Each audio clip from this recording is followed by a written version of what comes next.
Assalamualaikum warahmatullahi wabarakatuh. Salam sejahtera bagi kita semua. Perkenalkan, nama saya Titin Krisnawati, SEM Akun. Saya merupakan salah satu dosen tetap di Fakultas Ekonomi dan Bisnis, Program Studi S1 Akuntansi, Universitas Panca Marga. Video ini dibuat bertujuan untuk memenuhi salah satu persyaratan sertifikasi dosen tahun 2025 sebagai pernyataan diri dosen dalam unjuk kerja Tridharma Perguruan Tinggi atau yang disebut dengan PDD UKT PT, khususnya di bidang pengajaran.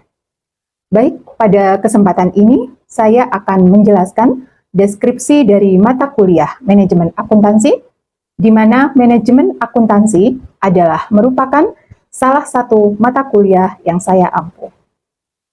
Manajemen akuntansi ini merupakan salah satu mata kuliah wajib bagi setiap mahasiswa di Fakultas Ekonomi dan Bisnis Universitas Panca Marga. Dan mata kuliah manajemen akuntansi ini memiliki bobot 3 SKS yang ditempuh selama 1 semester pada semester 5 atau semester ganjil.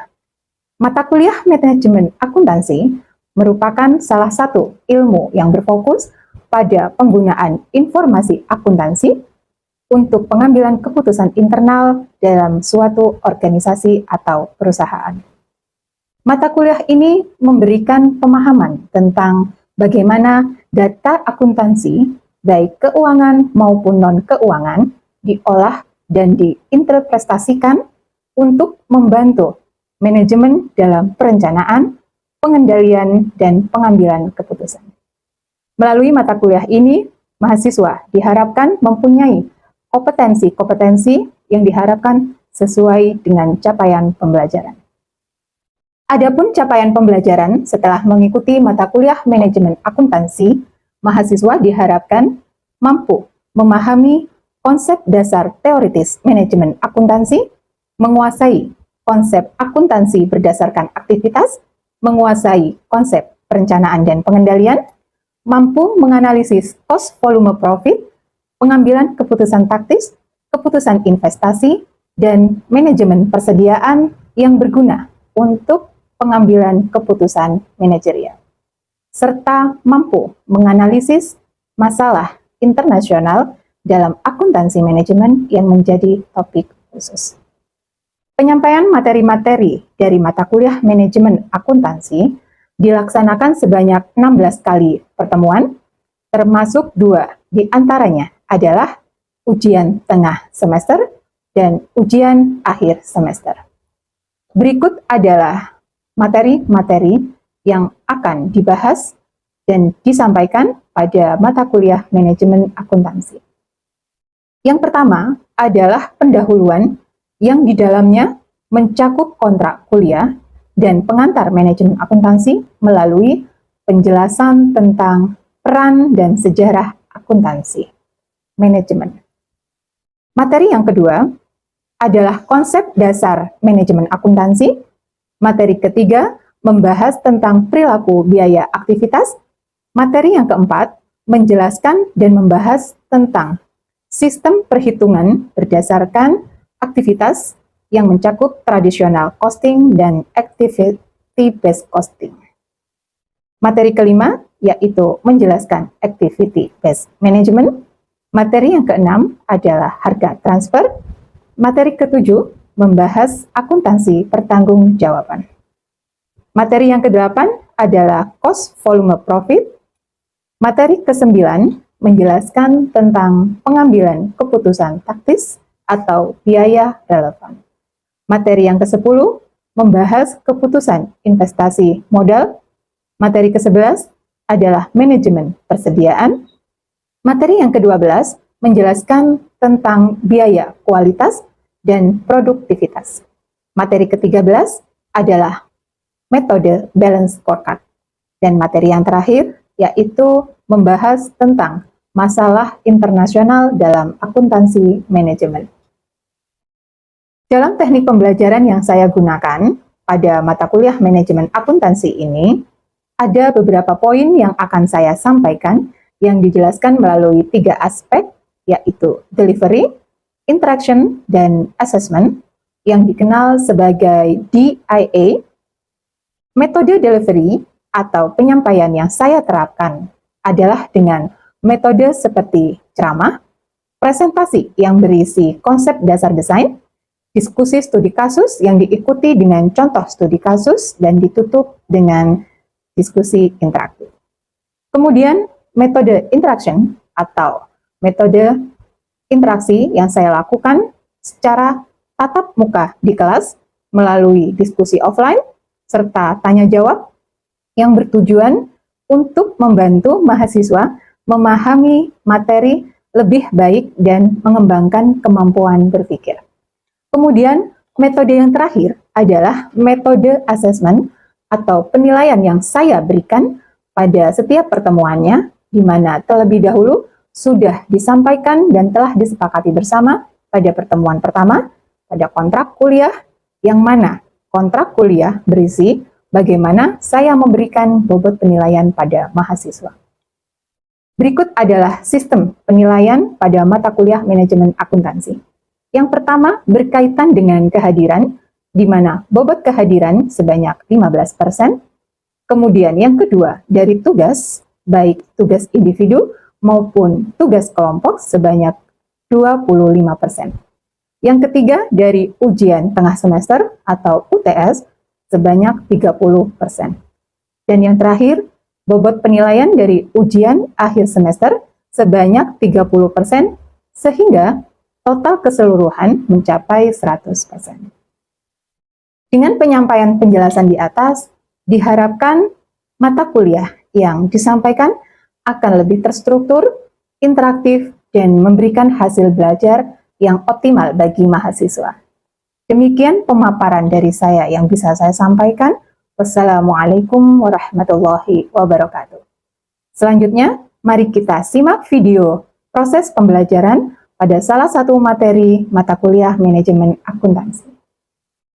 Assalamualaikum warahmatullahi wabarakatuh. Waalaikumsalam. Ya, selamat pagi semuanya. Pagi. Apa kabar?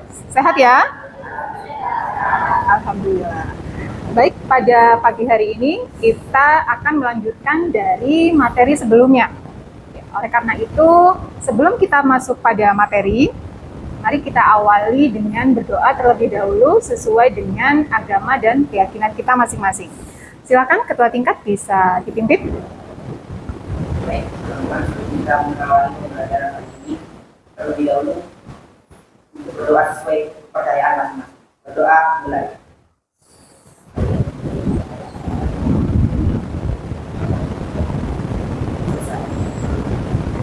Ya, baik, terima kasih. Kita akan melanjutkan materi kita sebelumnya, di mana di materi sebelumnya kita sudah pernah membahas terkait dengan konsep dasar manajemen akuntansi. Di mana manajemen akuntansi ya, bertanggung jawab mengidentifikasi, kemudian mengumpulkan, mengukur, menganalisis, menyiapkan, ya, juga menginterpretasikan dan mengkomunikasikan informasi yang digunakan oleh manajemen untuk mencapai tujuan dasar dalam organisasi atau perusahaan. Serta manajemen akuntansi juga mendukung manajemen dalam sebuah tahap pengambilan keputusan bisnis. Baik, pada hari ini kita akan melanjutkan materi dengan bab perilaku biaya. Ya, perilaku biaya, di mana dalam perilaku biaya ada klasifikasi biaya yang terbagi menjadi 3. Ya, yang pertama adalah biaya produksi, kemudian yang kedua biaya tenaga kerja langsung, dan yang ketiga adalah biaya overhead pabrik. Yang pertama di sini adalah biaya produksi. Ya, menurut saudara, kira-kira apa yang dimaksud dengan biaya produksi? Silakan. Ya. Di sini biaya produksi adalah semua pengeluaran yang dikeluarkan perusahaan untuk menghasilkan suatu produk atau jasa. Ya, meliputi apa saja? Biaya produksi di sini meliputi seperti biaya bahan baku, biaya tenaga kerja, dan biaya overhead pabrik. Ya, jadi biaya produksi merupakan biaya yang diperlukan atau dikeluarkan dalam proses produksi. Baik itu mencakup biaya bahan baku, tenaga kerja, ataupun overhead pabrik. Ya. Kemudian, biaya tenaga kerja langsung. Biaya yang kedua adalah biaya tenaga kerja langsung. Di mana biaya ini merupakan biaya yang dikeluarkan yang terlibat langsung dalam proses produksi. Contohnya seperti gaji buruh. Ya, jadi yang terlibat langsung dalam proses produksi. Yang ketiga adalah biaya overhead pabrik, ya, atau biasa kita kenal dengan sebutan BOP, ya, di mana biaya ini mencakup semua pengeluaran, ya, yang diperlukan untuk mendukung proses produksi, tetapi tidak secara langsung terlibat dalam pembuatan produk secara langsung, ya. Dan di dalamnya salah satunya juga termasuk biaya gaji. Ya, contohnya adalah gaji supervisor produksi.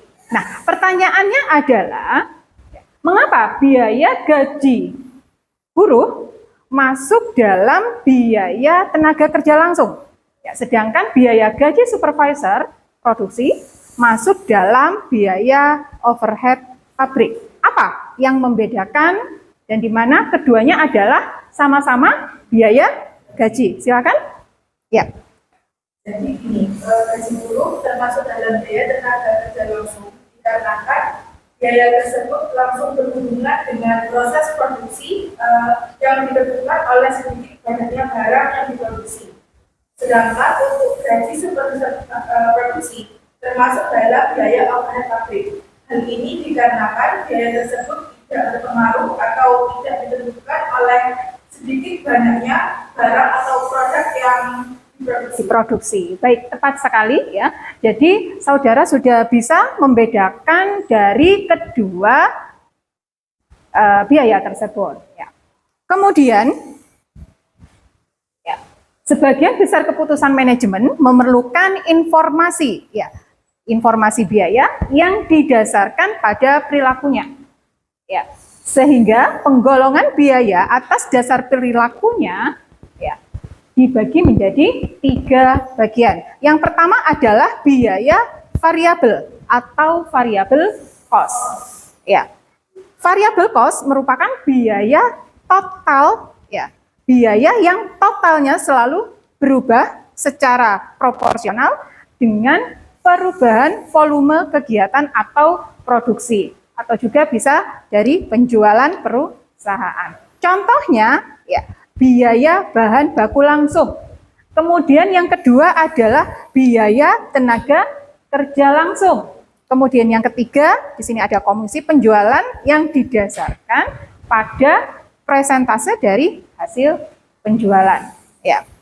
Sehingga biaya variabel total mempunyai perilaku selalu berubah sesuai dengan perubahan volume produksinya. Kemudian yang kedua adalah biaya tetap atau fixed cost, ya, di mana fixed cost adalah biaya yang dalam jarak kapasitas tertentu totalnya tetap. Ya. Meskipun volume kegiatan perusahaan berubah-ubah, artinya, ya, biaya tetap secara total relatif tidak berubah pada berbagai tingkat volume produksi. Sedangkan biaya variabel setiap unit akan selalu berubah, ya, pada berbagai tingkat volume produksi. Sampai di sini bisa dipahami? Oke. Baik, kemudian penggolongan biaya atas dasar perilakunya yang ketiga adalah biaya semi variabel atau bisa disebut dengan campuran. Ya. Biaya semi variabel atau campuran merupakan biaya-biaya yang totalnya selalu berubah tetapi tidak proporsional, ya, dengan perubahan volume kegiatan perusahaan, ya. Sehingga, ya, berubahnya biaya ini tidak dalam tingkat perubahan yang konstan. Nah, biasanya pada biaya semi variabel terkandung unsur biaya tetap dan biaya variabel. Ya, sehingga biaya semi variabel dapat dibedakan ya pada yang tingkat perubahannya semakin tinggi dan yang tingkat perubahannya semakin rendah. Sampai di sini bisa dipahami? Ya, mungkin ada yang mau bertanya, silakan. Ya, Hadi. Bagaimana cara memisahkan biaya akuntan menjadi komponen tetap dan komponen variabel? Ya, baik, bagus sekali pertanyaannya. Jadi, dalam metode penentuan pola perilaku biaya ada 3 pendekatan. Ya, di mana yang pertama adalah pendekatan intuisi, ya, yang merupakan pendekatan ini merupakan pendekatan yang didasarkan pada intuisi manajemen. Ya, dasarnya apa? Nah, surat-surat keputusan, kontrak kerja, dan sebagainya. Itu yang pendekatan pertama. Kemudian pendekatan yang kedua adalah pendekatan analisis engineering, di mana pendekatan ini didasarkan pada hubungan fisik yang jelas antara input dengan outputnya. Ya. Bila suatu biaya memiliki hubungan fisik langsung, berarti ini bisa dikatakan merupakan biaya variabel. Ya, sedangkan bila tidak memiliki hubungan fisik langsung dengan produksi, maka disebut dengan biaya tetap. Nah, pendekatan yang ketiga adalah pendekatan analisis data biaya masa lalu. Ya, di mana pendekatan ini berdasarkan data biaya masa lalu, berlaku asumsi bahwa biaya di masa yang akan datang sama perilakunya dengan biaya di masa yang lalu. Dalam pendekatan analisis data biaya masa lalu, ini ada 3 metode untuk menentukan pola perilaku biaya. Ya, yang pertama adalah metode titik tertinggi dan titik terendah. Kemudian yang kedua adalah metode biaya cadangan. Kemudian yang ketiga adalah metode kuadrat terkecil. Ya. Metode titik tertinggi dan titik terendah. Ya, metode yang pertama. Cara menentukan pola perilaku biaya dengan metode ini adalah dengan menganalisis biaya masa lalu. Ya, pada volume kegiatan tertinggi dan volume terendahnya. Ya. Sehingga untuk biaya variabel di sini ditentukan dari selisih antara biaya terendah dan tertinggi dibagi dengan selisih volume produksi. Kalau kita rumuskan, di sini rumusannya seperti ini. Jadi biaya variabel sama dengan biaya tertinggi dikurangi biaya terendah dibagi volume produksi tertinggi dikurangi terendah. Untuk biaya tetapnya ditentukan dengan menghitung selisih biaya total dengan biaya variabel total. Sehingga rumusnya bisa dilihat di sini, biaya tetap sama dengan total biaya dikurangi biaya variabel per unit biaya variabel per unit dikalikan unit. Untuk metode biaya cadangan, ya. Metode yang kedua atau disebut dengan standby cost. Ya. Dalam metode ini terlebih dahulu ditentukan unsur biaya tetap dari biaya yang bersangkutan, di mana penentuan biaya tetap dengan cara menghentikan kegiatan produksinya, sehingga ya biaya yang timbul selama kegiatan produksi ya yang dihentikan tadi itu kita sebut dengan biaya cadangan. Sehingga ya biaya cadangan itu merupakan unsur dari biaya tetapnya. Ya. Jadi yang penghentian tadi kita masukkan atau mengandung unsur biaya tetap. Ya. Sehingga selisih antara biaya cadangan dengan biaya yang terjadi selama kegiatan perusahaan berjalan ya merupakan unsur biaya variabel. Ya. Jadi yang tetap tadi adalah biaya kegiatan selama kegiatan perusahaan yang dihentikan, sedangkan yang variabel ini merupakan yang terjadi. Ya, jadi ada kegiatan, itu masuk yang variabel. Nah, untuk menentukan perilaku biaya, berlaku formulasi sebagai berikut, di mana Y sama dengan A plus BX, Ya, di mana A merupakan biaya tetap yang diperoleh dari biaya cadangan, kemudian B selisih biaya cadangan dengan biaya total dibagi dengan volume produksinya. Kemudian Y ini melambangkan total biaya dan X merupakan volume dari kegiatannya. Ya. Kemudian metode kuadrat terkecil.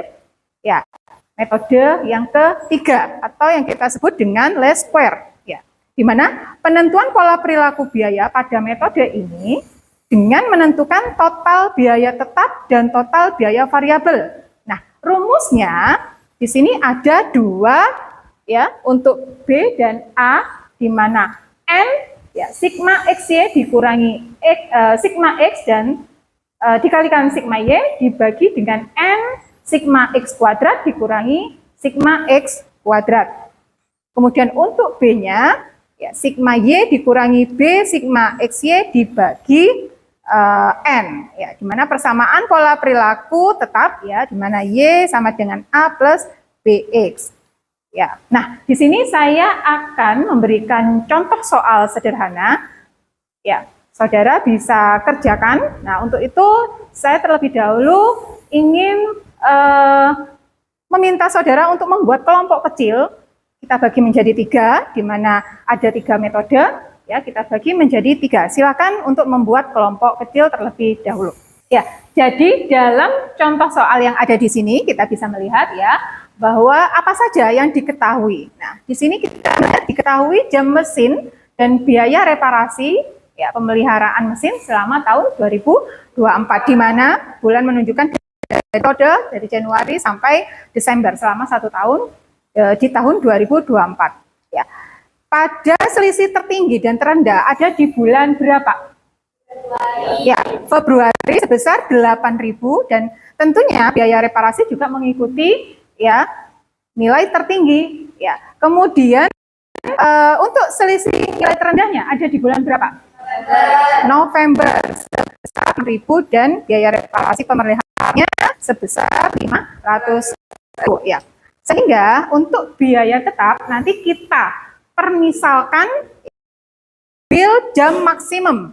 Jadi biaya totalnya nanti kita ambil dari biaya maksimum besar 600.000 ya, sehingga dapat dihitung dengan cara untuk biaya tetapnya ya A sama dengan biaya total dikurangi biaya variabel per jam atau per dikalikan jamnya. Ya, sampai di sini bisa dipahami? Silakan. Ada pertanyaan? Ya, untuk rumusnya ini menggunakan ya, jadi pembagiannya karena di sini tidak ada volume produksi, maka menggunakan apa? Jam mesin. Jadi pembagiannya itu dibagi jam mesin, ya.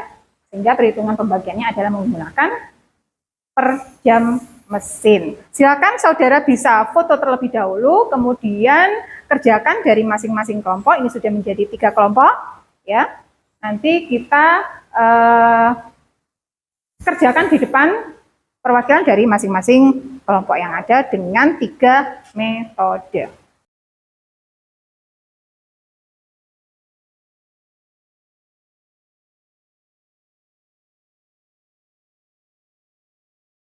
Baik, sudah selesai untuk mengerjakan soalnya? Ya, mudah ya? Ya. Silakan perwakilan dari salah satu kelompok bisa maju dan mengerjakan di papan.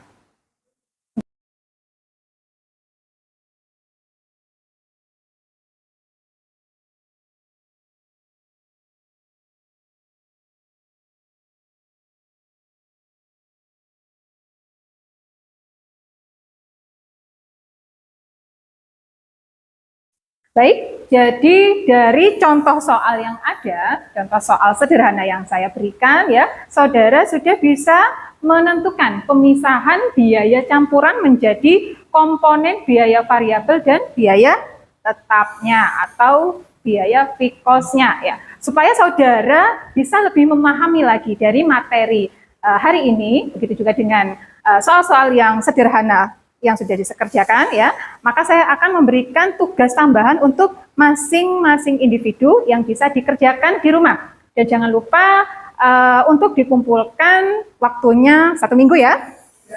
Oke, baik. Di sesi akhir pertemuan pembelajaran hari ini, Ya, saya ingin mendengar terlebih dahulu dari saudara untuk menyampaikan kira-kira pemahaman apa setelah mengikuti proses pembelajaran mata kuliah dari manajemen akuntansi dengan materi ini. Silakan. Dari materi yang dipelajari hari ini memberikan pemahaman tentang bagaimana biaya yang berubah seiring dengan perubahan tingkat aktivitas atau volume. Kemudian perilaku biaya yang terbagi jadi tiga, yaitu biaya tetap atau fixed cost, kedua biaya variabel atau variable cost, dan yang ketiga biaya campuran atau mixed cost. Di mana untuk biaya campuran ada metode pemisahan untuk mengetahui apakah masuk dalam golongan tetap atau tidak. Baik, terima kasih atas responnya. Mudah-mudahan saudara bisa mengambil ilmu dan ilmu ini bermanfaat untuk semuanya.